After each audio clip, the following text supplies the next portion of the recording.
to this day, I think good leaders are products of bad managers. After you time with those consultancies, you actually went back to Context. You don't see that very often, as in people going back to a previous employer. Probably not often enough. What kind of encouraged you to go back, or how did you feel about that, or what kind of enticed you to go back? Yeah, so when I was in Brisbane at the time, what I look for, depending on the role, sometimes, you want someone that just plods along, does their role, is good at their role, and then there's others that you need on your team as well. They live and breathe this stuff. On the weekends, they tinker around with things, come on Monday in with a new idea.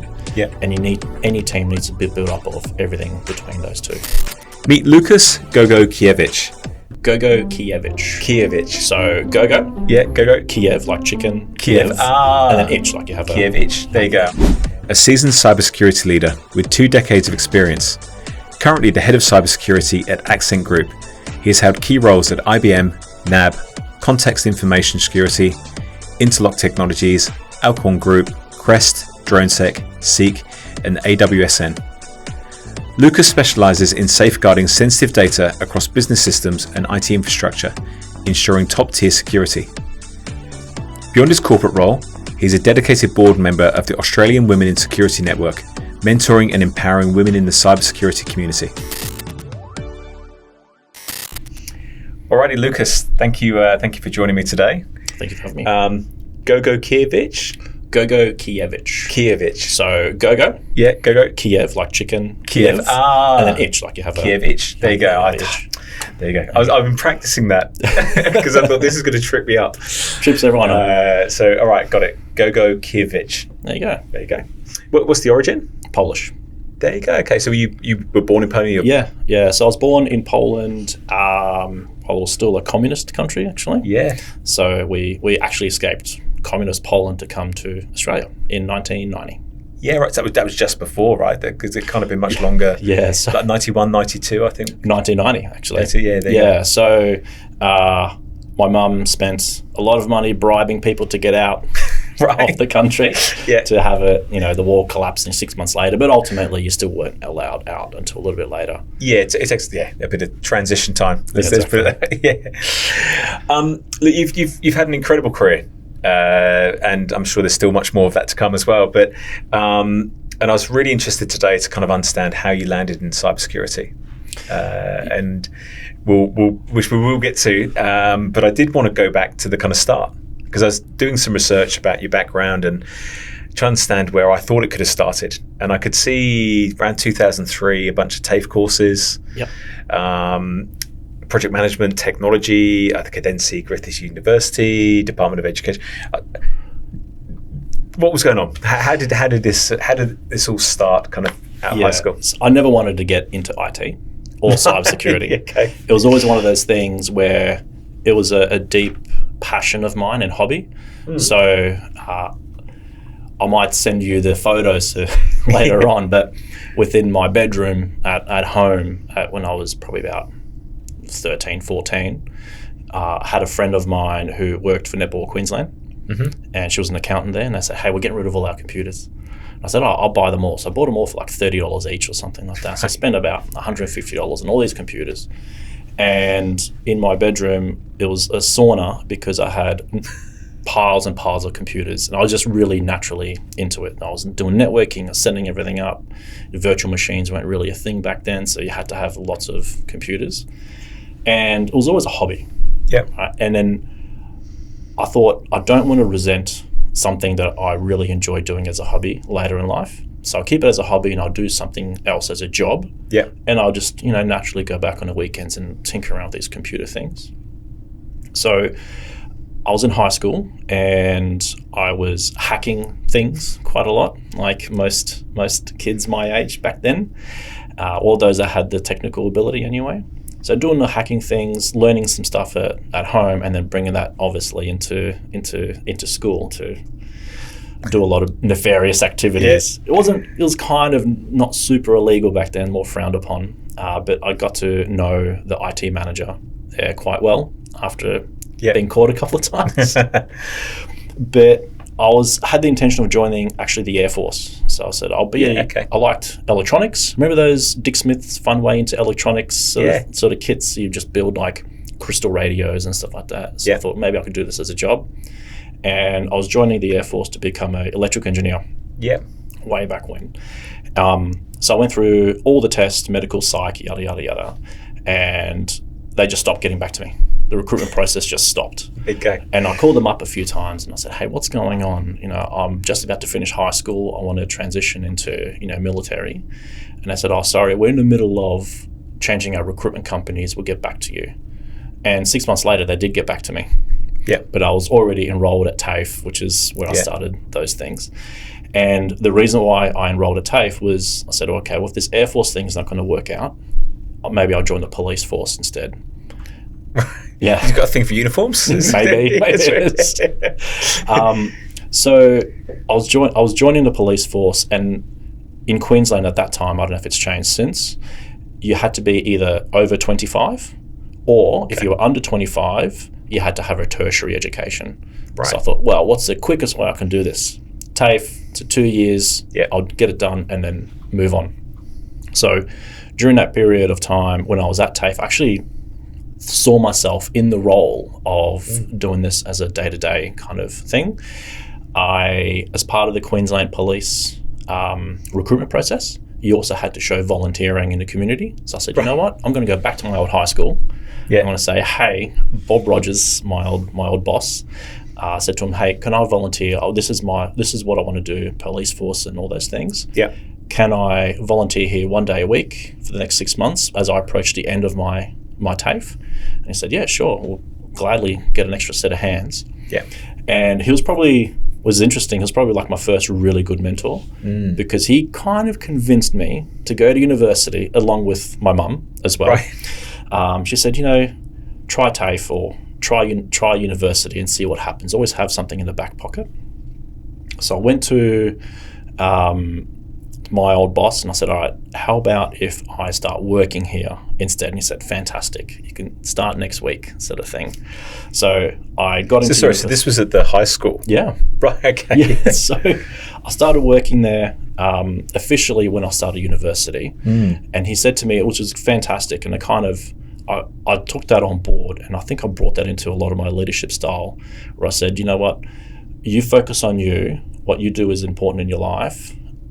Education is important about bettering yourself as well. Because what he said to me, he said, you can work here as long as the work gets done. That's the main thing. You can do it on the weekends, you can do it at night time. And goes, but the priority is your university studies. If you have a subject you have to go through during the day, go to that and just make up the time or make up the output later on. There'll be a bunch of things we have to do, move these computers there, set this thing up there, all those types of things. All I care about is that it gets done. I don't care when. And I think and we're seeing that right now in a lot of leaders coming out now where they're output driven as opposed to clock on, clock off. So that's interesting, isn't it? Because there's so much debate at the moment about hybrid working. Is it 2 days, 3 days, 4 days? And it drives me nuts because to me, that's not flexibility. That's just dictating or stipulating where people are going to work and when. Whereas what you're describing there is actual flexibility of work, as in this balance. Just saying a 2-3 day week hybrid is not balanced. That's my theory, but I don't feel that we've advanced that conversation. But it's interesting that this would have been 2003. That was 2003. So that's 20 odd years ago. It's pretty forward thinking. Thank you. I feel suddenly really old. I feel old, yeah. Okay. Yeah. But interesting nonetheless, right? But it's interesting that would have set you up in many ways for future success as well. Yeah, and throughout the time of anyone's career, you build up a series of people leaders, managers, or whatever you want to call them, that have been really good, and others that are not so good. And to this day, I think good leaders are products of bad managers. Good. Okay, go on, elaborate. What does that mean? So what I tend to do, and I'm not saying I'm a good leader, I try to be, and always aspire to be a good leader, but I think honestly, you're a product of the bad managers or bad management, and you build that into your decision-making process. So as an example, I give rapid feedback to my team, And any manager that I come on board with, or any company I come on board with through to which I report to any manager, I say to them, if it's possible, I want rapid feedback. Yeah. If I do something wrong, or if I'm doing something wrong, tell me straight away. Because I had a manager in my early career which saved up the poor performance conversations until it was performance review time. It was never my theory at the time was that it was deliberately so they could put me down a peg, not pay me a bonus, because I thought that the less bonus I got, the more bonus others got, or potentially my manager got. That was my theory. It was never proven. But I took at that time how that made me feel. Yeah. And I said, you know what, I don't like this. I don't like waiting 12 months. And I've been doing something wrong for 12 months, or the perception I've been doing for something wrong for 12 months. Going into a performance review conversation and have that thrown to me saying, well, 11 months, 6 days and 22 hours ago, what you did was this and that was wrong. And I immediately always said, why did you tell me at the time? So no, we're going to score you down a level 2 instead of a 5 because of these reasons. So you can't get that promotion. Interesting. Yeah. Applying that today in terms of your kind of rapid, instantaneous feedback.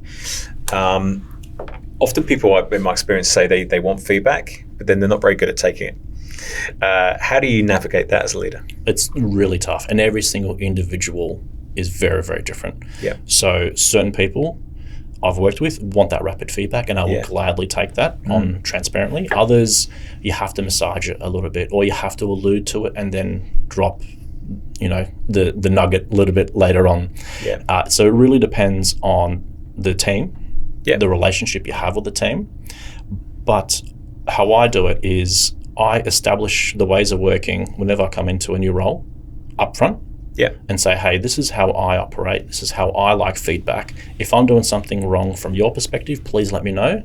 Don't save it for a time, or don't let it bubble up to a time where it affects you personally. Let me know straight away, and we can make adjustments accordingly. So having that upfront approach and that transparent approach, I think if you set the bar where you want it, it's easy conversation to have in the longer term. And if you're consistent along that line as well, I think it's a fantastic way of doing it. Well, I guess we'll come to it in a bit, but you spend a lot of time working in consultancy. And what I wonder is whether that's a product also of consultancy in terms of setting boundaries with your customer and your stakeholders around expectations of performance and the lay of the land and what you do. Whereas I think for people that maybe go straight into corporate world, they don't kind of experience that kind of dynamic and relationship. Potentially, I think it really depends on the organization. Certain organizations, if you are like corporate or internal, then if the organization is that open and that transparent, I've worked at other places, I've worked at banks and whatnot that haven't had that type of kind of approach. And in the consultancy world, you're always driven by the scope of work. So you have a sales conversation, you have a scoping conversation, you say, this is what I'm going to deliver. You always mostly try to go above and beyond. But as long as you kind of meet that scope and objective, that's the main thing, because the customer can't come back and say, contractually you didn't, you didn't have these things in place, or didn't do this work, or didn't perform this service sort of thing. But if you go above and beyond, that's always naturally a good thing. And they see that, and they potentially come back for more services. But you're right in saying consultancy have those bounds, and it's usually dictated through by the scope of work. Yes, that's right. It's pretty explicit. I think you think about most people that come into the workplace, they have a job description. But you don't often look at it, do you? Right? Or it doesn't often come out, or maybe it does, but it's not as explicit as a statement of work around the expectations of what someone's going to deliver. But a job description, it's interesting because you only ever start looking at it when you have a HR Of course, issue, right? So have you met these goals? This is your job role, this is job. And I think if you're, back to your earlier point around the social contract and social aspect of it, if you're talking at that level, saying this is your job description, you haven't performed these activities, you're probably going into a negative spiral with that individual as well. So naturally you want to always say, hey, this is your role, this is what you need to do. And in previous organizations, what I've done, I've always kind of described saying your job description is your anchor. This is what, X amount of percent of your role is. If there's something else in cybersecurity that you want to do, because it's so broad and so deep as well, we can have things in place to make you jump onto that project for you to learn this new technology tool or whatever it might be. But your anchor is going to be what you came here for. Now, if you start transitioning away from that, that's great, but we need to have this transparent conversation, because obviously that job streams get done, you need to get backfilled and all those kind of things as well. It's interesting the way you described there, the job description, by the way. I remember years ago signing a recruitment partnership agreement with a pretty big organisation in the UK. And I remember the head of procurement said to me, if we ever see this piece of paper again, our relationship's broken. As it's about trust and how we build that relationship between us, and the spirit of this agreement. This bit of paper's kind of now worthless to a certain degree. And it always stuck in my mind. We get fixated on contracts and clauses and wording and liability and all this stuff. And it's important, but ultimately that's not going to dictate the success of that agreement. No, and going back to that consulting example, it's the exact same. It's like when you're having to revisit the scope of work, then you're in a bad position because the customer is saying, well, you haven't delivered everything that you promised you would. That's right. If you're not having to do that and you have that trust and good relationship, naturally the customer will know, okay, you've delivered against your scope of work and you've gone a little bit above and beyond it as well. But also on the flip side, you don't really want to be going back to the customer saying that's not really in the scope of work.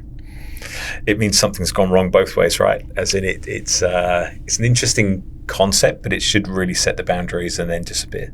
Yeah, and consulting is interesting because there might be a regulatory aspect to it as well. So you might have to only be doing what's in the scope of work. Yeah, correct. Yeah. So there's 99% of the time potentially. Yeah, that's right. Yeah.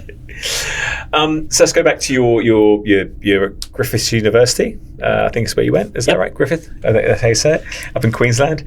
And I saw after that you were at IBM. There was a period where you went to IBM, and then you spent a couple of years with NAB, which I think is kind of what you just touched on there. How did you kind of end up in those roles, and kind of what pulled you in, and what were you hoping for? That was really funny because university nights on a Thursday night, that's when you go out and you get the dollar beers or something like that across the road at the pub. So typically on a Friday, no one turned up because everyone's still hungover. They're still out at the pub. But there was one Friday, it was just one of those little sliding door moments. And I think naturally every single person has those in their career or in their life of just like, if I wasn't there at that time, I would not be here, or I would not do that, or I wouldn't be with my partner or something like that. And it was one of those times that I actually turned up for a lecture on the Friday morning. It was my database design course, and it was the most, I like databases, they're fantastic, but the lights were very dim, the lecturer spoke in a monotone, and it was after a Thursday night, and legitimately there were people snoring in the lecture theatre once. So it was that sets the tone. But I went along for whatever reason, and we had this person coming out from an organisation and said, hey, what we do is we partner you with organisations like IBM. I think NAB was one of them. There were some government agencies as well. We need more mainframe people coming into the industry, because mainframes are still in use at the moment, but they were seeing that people were retiring and there was no new people coming in. So they were saying, okay, in 5-10 years time, there's going to be no mainframe architects or mainframe operators. So they constructed a mainframe speciality degree, and they partnered with Griffith. It was called BIT at Work, so Bachelor of IT at Work. And they went around to universities and said, we need people coming in. There was a whole massive recruitment process. It was like 2,000 people every single year that applied for it. And what it was like, it was structured in you work 9 months of the year doing a university subject part-time in your own time. And then for the remainder of the year, so the 3 months, you go to summer semester. So you go up on the Gold Coast, we put you up in accommodation, you're at the beach, and you have to do some study, I suppose, as well, right? So younger me just jumped on that opportunity, and it just so happened to be I landed with IBM as opposed to any of the others, and that job was in Sydney. So I waved goodbye, so I'm moving to Sydney, I'm a big kid now, sort of thing, and I went off. There you go. How was that, kind of leaving home? And because I just kind of picked up a theme there that your mum was quite influential in your life. So how was that kind of leaving home and setting out on your own? It's really funny because my brother and I we're so different, because he's a homebody. He would stay at home, or he would have stayed at home, forever and a day. Whereas me, I was one of those kids. It's like, I'm 18, I'm going to move out, I'm going to do my own thing. So highly independent, just go my own way. So when this opportunity come along, I'm like, all right, I got to do it. Catch you later, sort of thing. But it was a tough transition, definitely. Yeah. Moving out of home, but then also moving out of home to a new city I've never been to before. That's right. It's not like you've moved 10 miles down the road or whatever, right? Yeah, and drive home to do my laundry. Yeah, that's right. Yeah. Yeah, there you go. So you were there for a couple of years with IBM, and then you ended up at NAB. Was that again through the same program, or was that just? No, it's a funny story because I was actually 2 subjects short of doing my degree. Yeah. Because I got a job offer with NAB. So it was a team of people I was working with, and some of them are super influential, have been influential for my career. Yeah. One of them moved down to Melbourne and joined NAB. Yeah. And he said, hey, Lucas, why don't you come down here? It's actually pretty good. It's good money, that, good opportunity, yada, yada, yada. I thought, well, why not? I've done Sydney. Why not go to Melbourne and check that out for a little bit? Yeah. So I moved down to Melbourne and joined NAB. Yeah, okay. And at that point, were you starting to move into cybersecurity?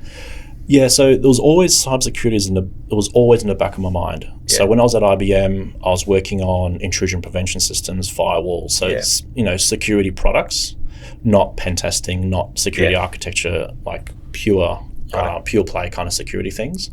But I was always hacking stuff in the background legally, and doing like tinkering with things. Yeah. And then when I joined NAB, I moved over doing again similar things to what I was doing at NAB, at IBM rather.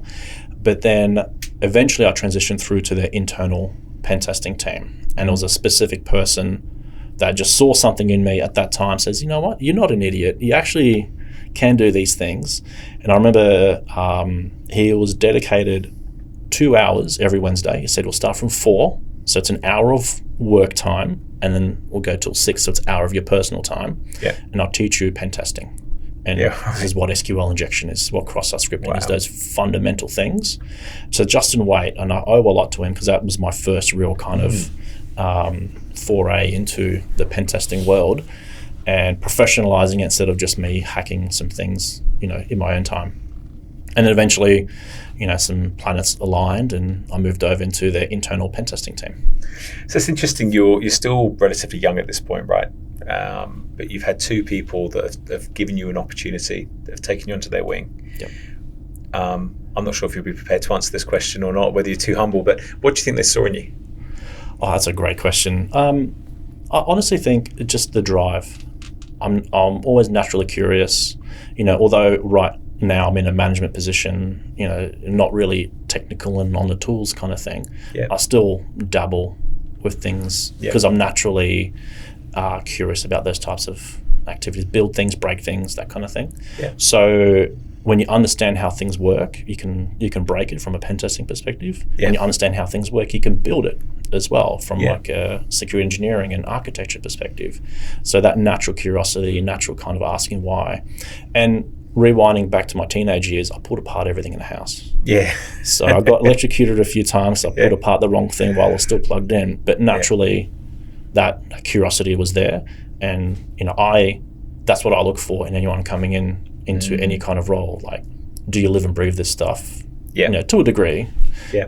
And are you naturally curious, and do you always ask why, or do you just follow that checkbox? Yeah, interesting. So that's something that's kind of followed through in you now as a mentor, let's say, in terms of you're looking for people with that same curiosity. Yep, 100%. And I think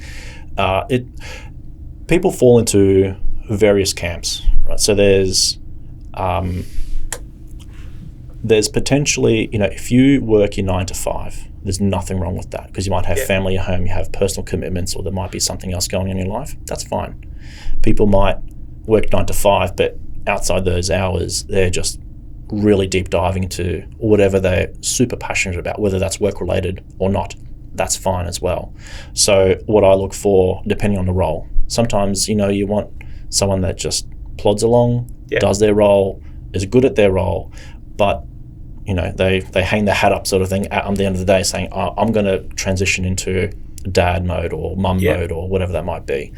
And then there's others that you need on your team as well. They live and breathe this stuff. On the weekends, they're tinkering around with things, come on Monday in with a new idea. Yeah. And any team needs to be built up of everything between those two. You can't have the whole team being both types, right? The first type, by the way, I call it the Fred Flintstone mode. You know, the Flintstones, when he pulls the thing and he slides down the dinosaur?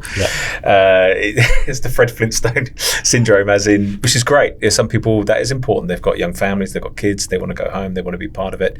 And he's just said there's nothing wrong, there's no judgment. Everyone's got different stuff going on. But then there are the other people in every team that want to push themselves, they want to push the envelope, they want to learn, they want to develop.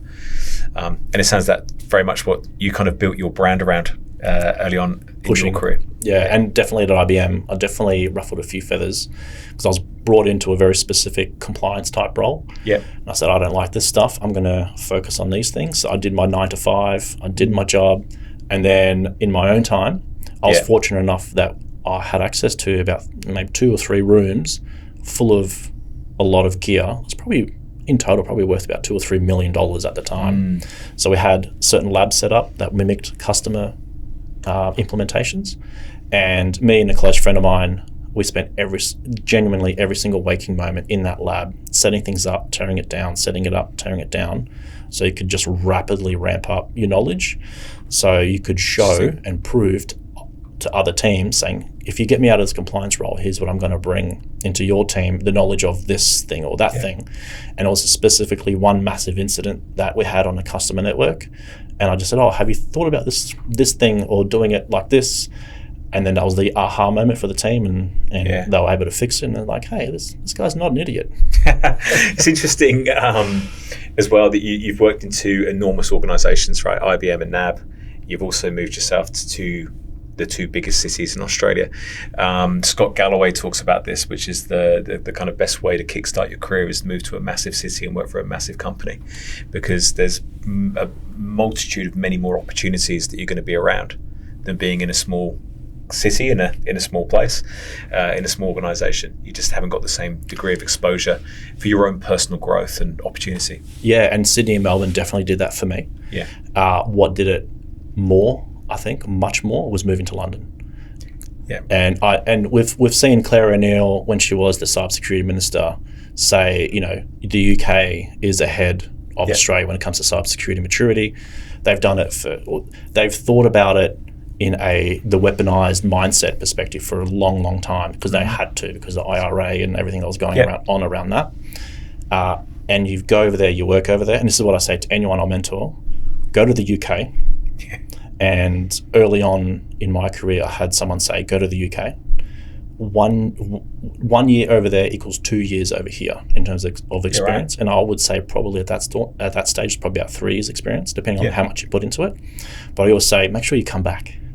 Yeah. So go over there, have a great time, travel Europe, learn a lot, be surrounded by some smart people, but bring that knowledge back to us, and then foster the next wave of growth into this industry, and encourage them to go over and then come absolutely. back as well. So was that after NAB? Was that when you joined Context that you went to London? Yeah, so it was my first official kind of entry into consulting world. Yeah. And Context was they're not around anymore, but they were like 300 plus global consultancy. Because I think I read somewhere they were acquired by Babcock. Yep, in 2013. 2013. Yeah, and then subsequently by Accenture, I think is what I was, because I'd never come across Context. It set me off down a rabbit warren of, I know Babcock very, very well. Did a lot of recruitment for them in the UK, because they were part of Vosper Thornycroft, the acquisition and stuff. But so let's talk about that. So consultancy, how is that different for you compared to what you've done previously? Completely different. Yeah. So there's 2 great parts of consultancy. Yeah. You get to work on weird and wonderful things because every single customer network is same, but kind of different. Yeah. Or the application's same, but kind of different. Mm-hmm. But also, it's not, when you are internal and you're quote unquote stuck somewhere or stuck on a project for 6 months, there's no real perception that there's an end in sight sometimes. Yep. Sometimes as a consultant, you slap that report down saying, catch you later. Yeah. I'll see you next year. And then you're done.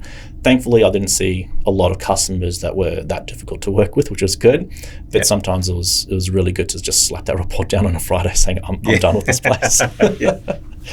But I was actually super, super fortunate working at a consultancy like Context, especially in the UK, because this is what I kind of go back to earlier, I was surrounded by genuinely some of the leaders in our industry. So had the opportunity to work with someone like James Forshaw, who works at Project Zero, so Google's Project Zero, James Kettle, who's now the director of research at Portswigger. So they're the guys that make Burp Suite, which is like a very common pen testing tool that a lot of pen testers use. Yep. Alex Chapman, Mike Jordan, not the basketballer, and I won't name them, but there was a lot of other people that I was surrounded by. And I was sitting in the middle of all these people. I had this question around anything around a specific type of technology. There's one of the best people in the world that can talk about it. Yep. And here I am, little old me from Australia, not a clue in sight, sort of thing. And I was just surrounded by these people, and I think that's why I said the 2 years turned to 3. Very, very easily. So you are literally the proof case of Scott Galloway's concept of go to a big city and surround yourself by big problems, and you get to grow quicker. I think the other benefit of being in consulting, as you touched on, is you get to be across a multitude of industries, different organisations, different problems, different challenges. Could be from retail to financial services to government. That's my assumption in what you did, but I think that really broadens your knowledge. I think for people that kind of go into industry and stay in, say, banking, they're not necessarily seeing other world problems apart from specific to that industry. Yeah, but depending on the consultancy you go to, because you might have a pool of consultants, and this is the financial services team, or this is the retail team, or this is that team. Because I came from NAB, there were not a lot of people at Context when I was in the UK that had that financial services background.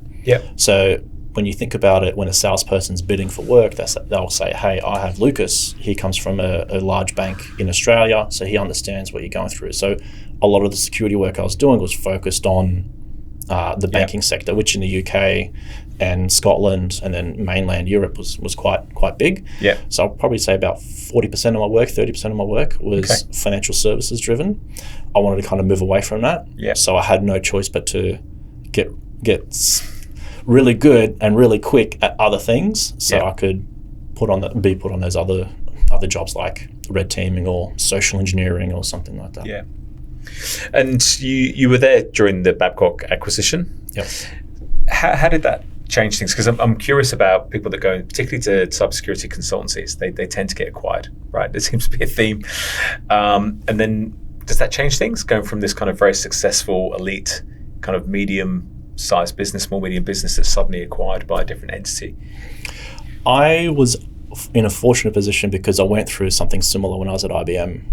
So I was working for the network services team at IBM. They got acquired by AT&T, and then we had a customer, which is a large telecommunications provider here in Australia, that said, why would we pay for another telco to service our network? We'll just do it ourselves.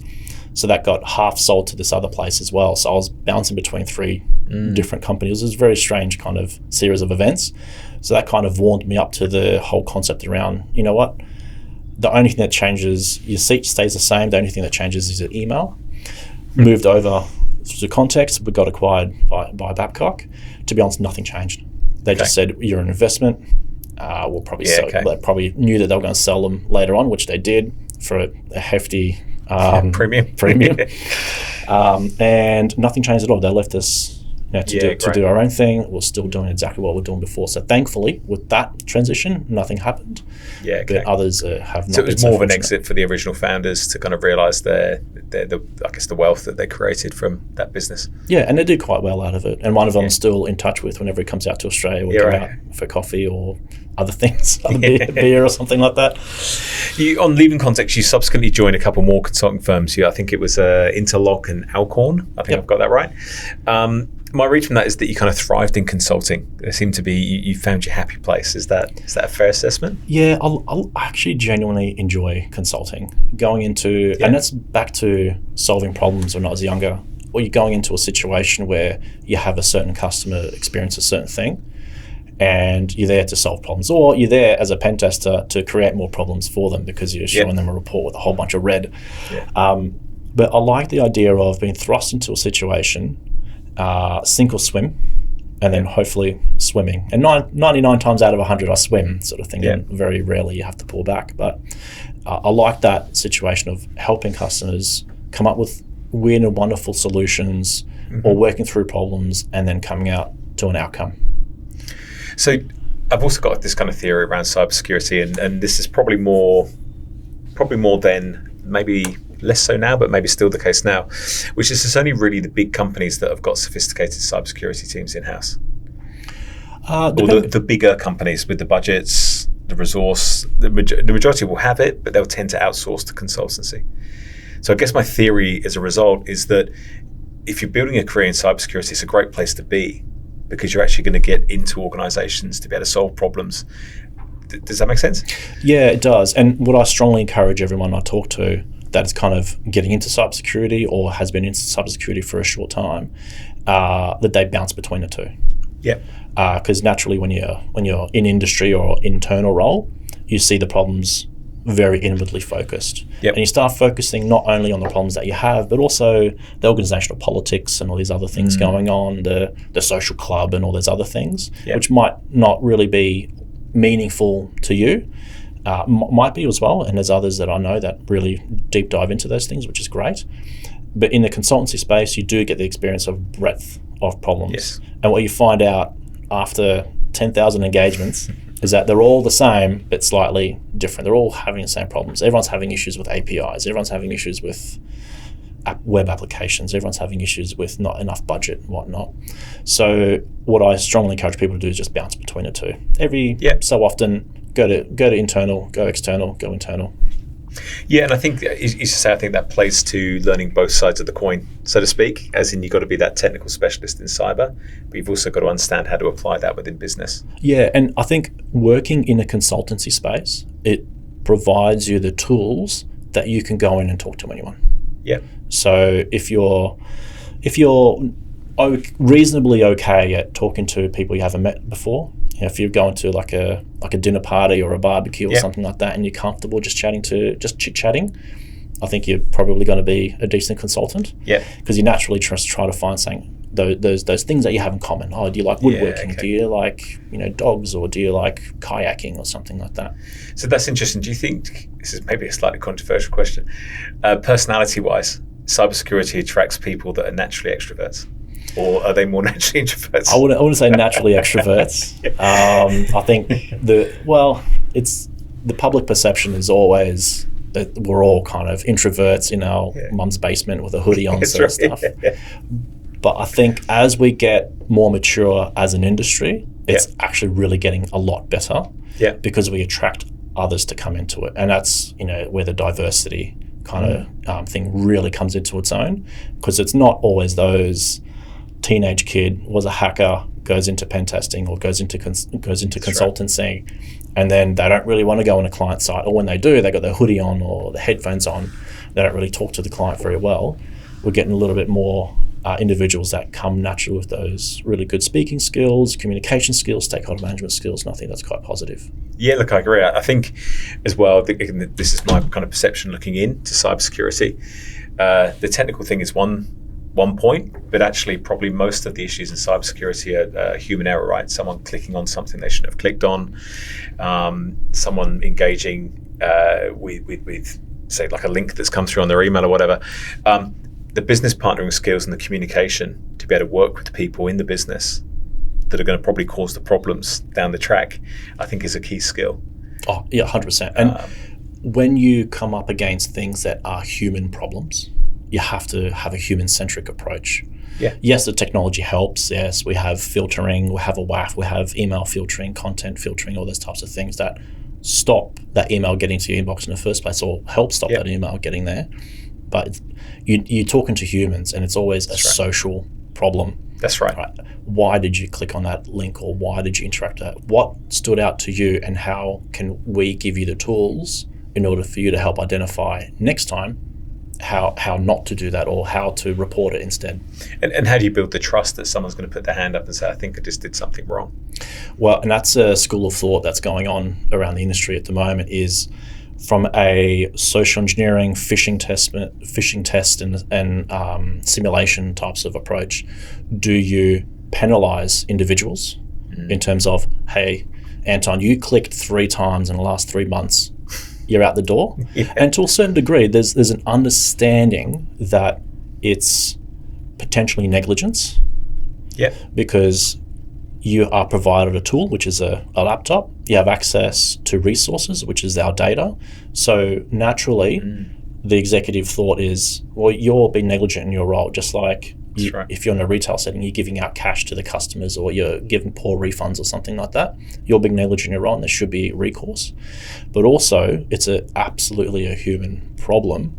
So you need to build the trust up. Say, you know what, it's fine. And I've said this at every organization, saying the golden hour, the first hour after you click or after an incident or something like that has happened, let us know. We're not going to enforce anything negative on you. We just need to know so we can stop it and we can stop other people in the organization clicking on it or doing something with it as well. And that's a really interesting thing we're seeing at the industry is, do you penalize people or do you use other kind of reinforcing factors like the whole, when you have a dog, the positive and negative reinforcement. That's right. Well, it's interesting, isn't it? Because almost the negligence is if someone doesn't tell anyone. In my opinion, as in, or 2 weeks later they say, "Oh, maybe I did that a couple of weeks ago." As you say, someone actually putting their hand up in the golden hour, and saying, "I've just made a terrible mistake," is actually probably going to save the business millions potentially. Hopefully, yeah. And we do onboarding training, and then it's me literally standing up in front of new people that come into the business and I say, "Listen, if you click on something, that's not okay, but let us know." Because we need to do something about it. And you can use that as having a bit of a different lens to it and say, you know what, you can help out your workmates, your colleagues, or even your family. If we stop that one, it means we can stop it for everyone else as well. So you can help your mates and build that kind of social aspect to it instead of just like the boss says I should be doing this or should not be doing that.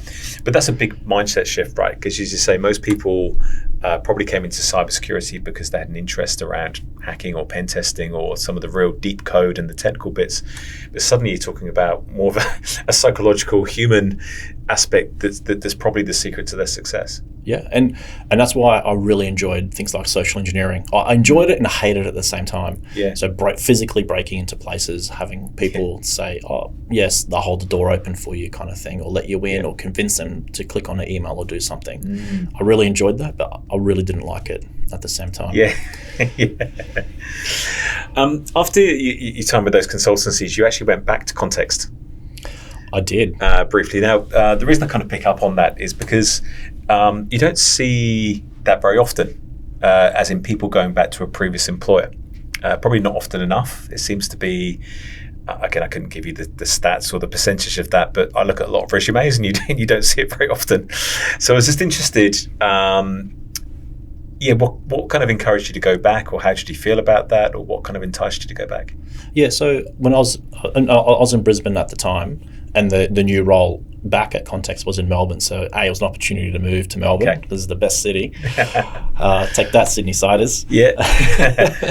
But also, I was quite good friends with the people I worked with at Context. And the business wasn't doing that well in Australia. And, at that point in time, a lot of consultancies were coming up and down. Consultancies were taking over the market, others were not doing so well, and Context was not doing that well. And I thought it was a really good opportunity for me to maybe turn it around, to be like, all right, I can fix something, sort of thing. So uprooted our family, moved down to Melbourne, which my wife was very happy about because it was very hot in Brisbane. Yeah, okay. So I went down to a cool climate here in Melbourne, and I saw it as a really, really good opportunity to turn things around for a team that wasn't really happy.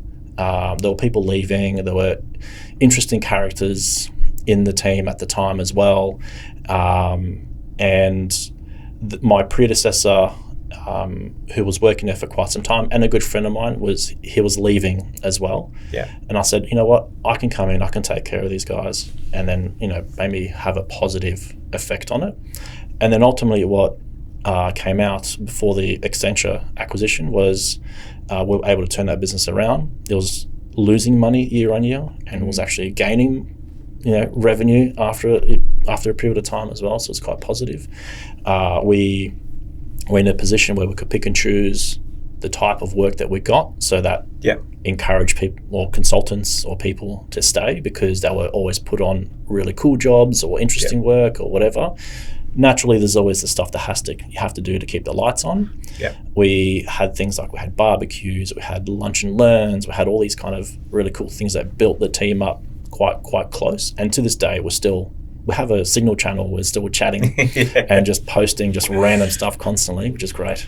So in that role then, just listening to you talk about that, it's interesting because you've spent this time as a consultant going into organizations and consulting them about their cybersecurity strategy. But here, you're coming back into a consultancy almost as a consultant to fix the business, but not from a cybersecurity perspective, but actually from a strategic business operational perspective. Is that just kind of your innate nature about being a break things and fix them and problem solve? I like fixing things. Yeah. I like building things. Yeah. I love breaking things from like a security and pen tester perspective still as well. But I naturally want to, and I think a lot of people do.